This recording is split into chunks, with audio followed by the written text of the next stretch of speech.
more we can get. So we're on 67A, about 10 lines down.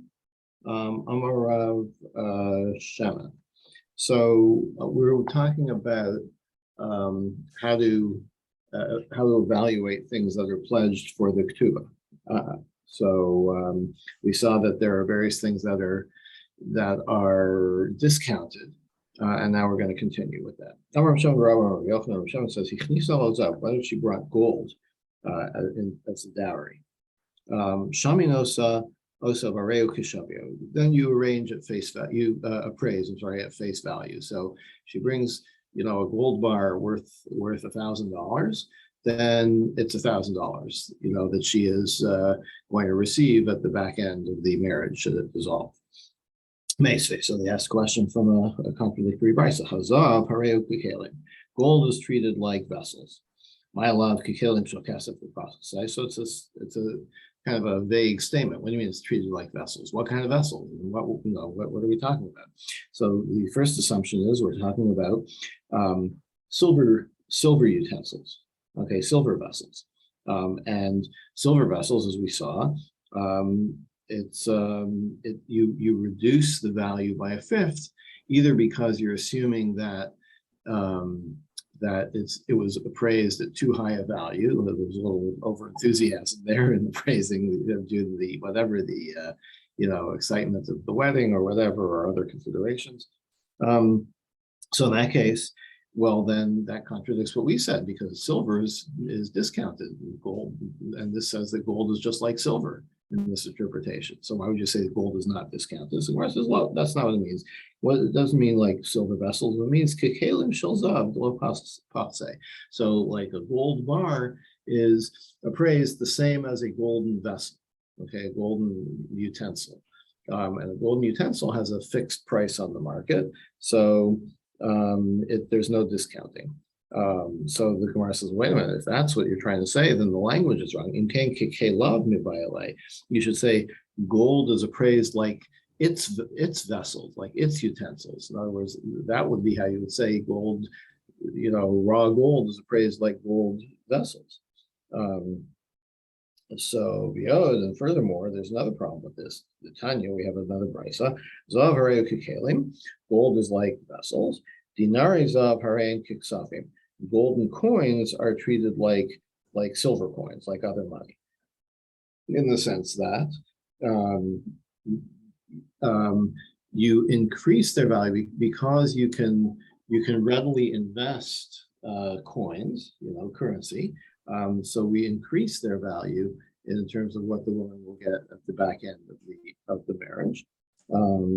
And Rav Shimon says, Makom shanagu shalola partan, in a place where the practice is not to use these for exchange. We'll see what we mean by that in a minute. Shaminos and very kishamia. And then you use face value, right? Or not face value, but the appraised value. So Rav Shimon Gamliel Ahai, what's Rav Shimon Gamliel talking about? Ilay Masif, if he's talking about the end of this brisa that we just quoted, that the gold dinars are treated like any other kind of money. So that would mean he's arguing with the first Tana, and the first Tana would mean even if it's a place where they're not treated like as a unit of exchange, but then you can't spend them, right? If these are coins that are not legal currency, they're not common currency, then you can't be spent there. So why would you give them the same rule as currency? So you must be arguing with the Tanakhama's first statement that raw gold is treated like utensils of gold. This is what he's saying. The Brisa says that raw gold is like utensils. My kalim, what kind of vessels? Kalim should kasaf, silver utensils. And Gamliel argues and says, no, Rav Shimon Gamliel argues by saying that they're like gold coins in a place where they're not readily used as currency. So we're back to our original interpretation of our brisa, which says that that gold would be like gold that you can't say that gold is the same as gold vessels. So Gemara says, well, not necessarily. They'll not safe, but really, Rav Shimon Gamliel is arguing on the end of the Tanakh of the Brisa. We're talking about where generally gold coins are not used, but you could use them. So I remember there in Canada they once minted like some commemorative coin, like $100 gold coin. Okay, now this was legal tender, but nobody ever, you wouldn't go into a store and try to pay for something with the $100 gold coin because it just wasn't a common practice, right? It wasn't commonly available like all the other money. And that's what we're arguing about. Marsavar, the beginning of the Brisa holds, given enough mash bechina. Since you can spend them, even though it's not common to spend them, but since they're legal currency, then they're appraised at face value. Sorry, not face value. We since they're legal currency, you can use them to invest. Right? You could walk into your local investment store and put down about $100 coins, and they would take it, right? Even though it's not usual, and therefore the appraisal of this money for Ksuba would be increased, right? Because it's investable. Gamliel says no. Since it's not usual to spend this money to use it for payment, we're not going to increase it. Why exactly it's not clear. I mean, if you can use it, you can use it. But I guess the idea is that maybe the idea is that if you bring the $100, I'm going to use the analogy of the example of the $100 gold coins. If you bring the $100 gold coins into the marriage, then the expectation is that they're not going to be used for. They're just going to be put in a safe deposit box until you take them out. Okay, so since they're not commonly used to buy anything or to invest. Or you could answer as follows: Kula Rav Shimon Gamliel. The whole Brisa is the opinion of Rav Shimon Gamliel, but you have to reread it. Zahav Harei Kukelim. Gold is like gold. Raw gold is like the gold utensils. Dinari Zahav Harei Kuksafim, and gold coins are like regular any other kind of money. When do we say that? Where the common practice is to use these gold coins as currency. And then it's face value if it's not common to use them. That's what Rav Shimon Gamliel says. Sure, Rav Shimon Gamliel, because he used to say, because his rule was if it's a place where the practice is not common to use these coins, then you appraise on face value. Okay, so that totally rereads the Brisa, but at least it makes it come out, it's all consistent. Now, so Mikolmakom, in any case, Kakela V'Bayale. So if you're going to say that what the Brisa is saying is gold coins are appraised the same as gold utensils, then what about the linguistic problem we raised before, where it should have says gold is like its vessels, not gold is like vessels, right? Which would imply gold is like gold vessels, right? So your answer is question. Okay, good question. I don't have an answer for that. You might say, well, or maybe there is an answer, which is a little strange to say. I have no answer, or maybe there is an answer. Now, what are we talking about? Bidava pericha. We're talking about like not gold bars, but gold chips. Okay, little pieces of gold, or rashiyam or bimimala, or gold dust. Okay, so when you handle a gold bar, it's solid. It's not going to lose any weight or anything. Nothing is going to deplete it.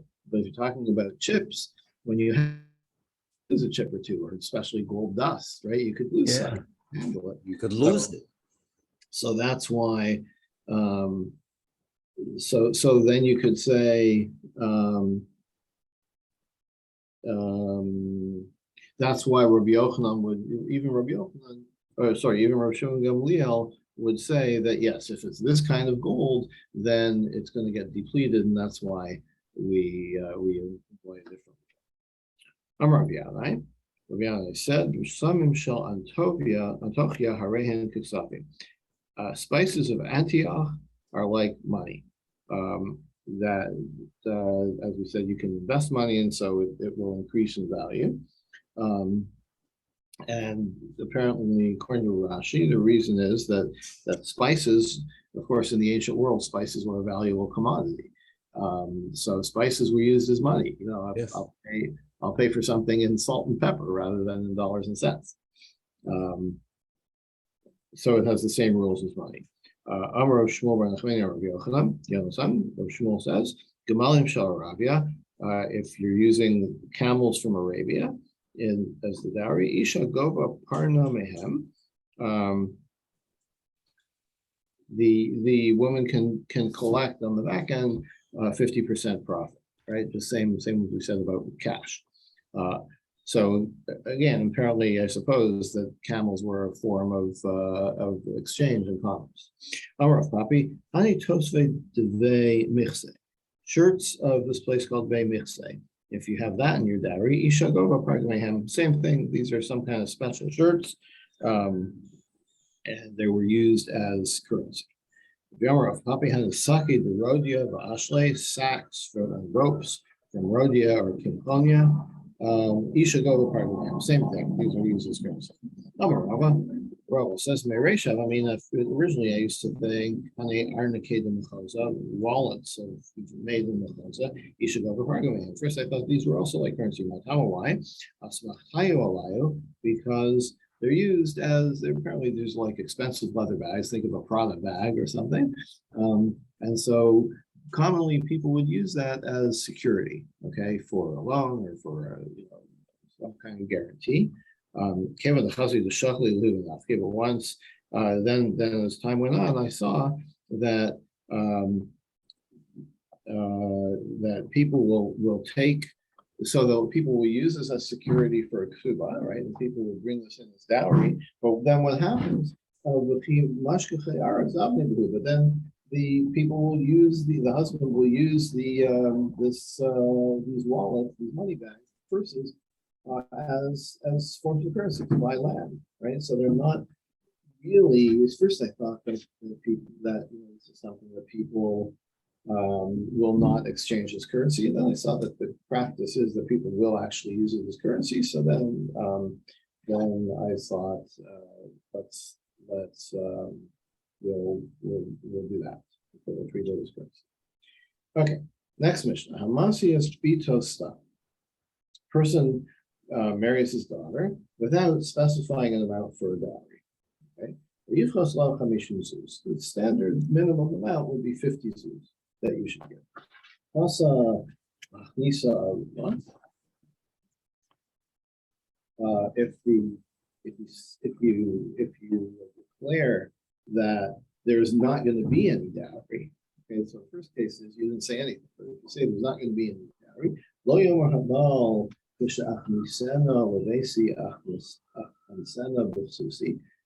husband should not say, when I marry her, when the marriage is complete, then I'll buy her clothes. Even when they're still engaged and she's still living in her father's house, the husband should clothe her. So what's the story there? Let's see.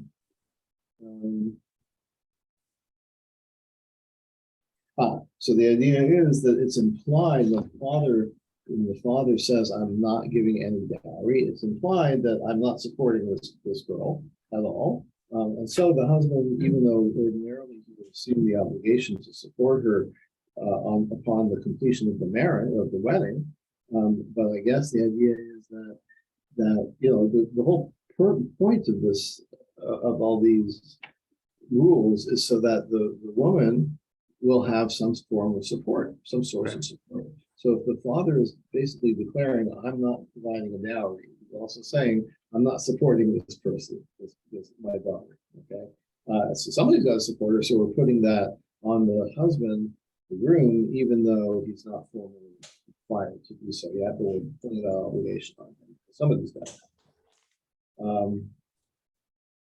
Okay, if you're marrying off of an orphan, obviously not the father, but the person in charge of the estate, or maybe of a charity fund, is marrying an orphan. She gets the same minimum, no less than 50 zoos. But if there's, if it's if the charity fund has money, then its accounts will find themselves will be should exceed the minimum based on the person's station in life. Okay, in other words, if she's, an orphan, we think of as a poor orphan, but it doesn't necessarily have to be so. She could come from a high-class family, but if the father has died, then maybe they're no longer a source of support. Nonetheless, she should have a proper dowry if the funds are available. Correct. Okay. All right. We're talking about, now here it gets to kind of confusing, I think, for that one. Remember the various types of currency, but in zoos, you've got Canadian dollars, you've got American dollars. Right? So 50 zoos is 50 simple or common zoos, not these other kinds. Our school says something about Tyrian zoos, which are equivalent to 400 common zoos. So we're talking about a minimum. Kesef Suri and Kesef Medina. So, how do I know that we're talking about 50 zoos minimum is regular zoos? Because at the end it says, if the charity fund has enough money, then you give her more. So, Marina and my case, what does it mean? Like you have accounts, you have the bank accounts. Rachma says, like we're talking about where you account for the stock effect of the charity fund. These are about the Chamishin zoos and Namash. If you're talking about 50 Tyrian zoos, which are 400 times, so what's 400 times 50? 20,000. Yeah. Right? That's the minimum. Like that's a lot of money, right? So what do you mean if there's enough money? That's the money. Yeah, that's real money. So we must be talking about the smaller amounts. And if there's more money, you give them more money. Simple with the regular zoos. Okay, Tana Rabbanan, Rabbi said. If you have an orphan, a boy or a girl that need to be supported by charity, but for instance, also first you take care of the girl. Because the boy, he can at least go begging, right? He can go door to door to try to collect money for himself. But a woman, a girl, is not going to do that. So she gets, he has at least some alternative way to go, begging, and she does not. You also need a sigma.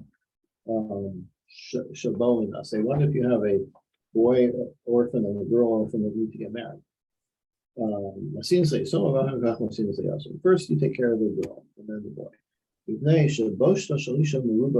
Because, like a spinster, being an orphan, an unmarried orphan girl is a more difficult situation. Okay? More difficult situation than for a boy. One second to put some of that together.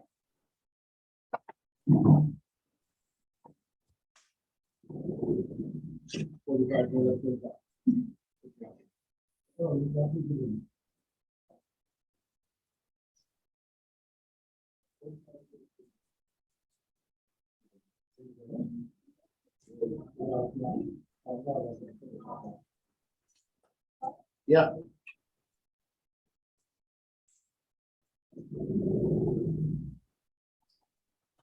Okay, sorry. Okay, so if they need to get married, first you marry off the girl. Yasam Shabal Lisa, a boy who comes to get married.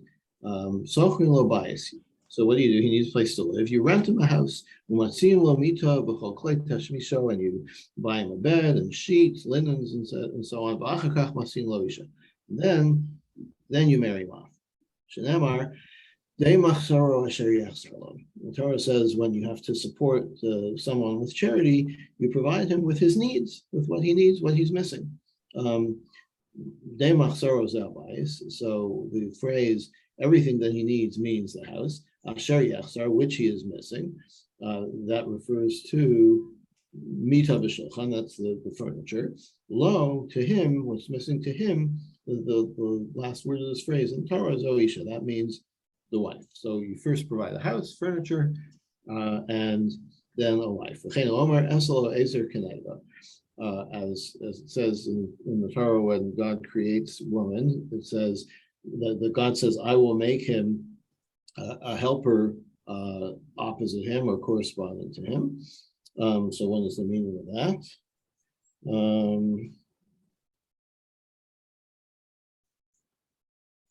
So the word lo, I will make for him a helpmate.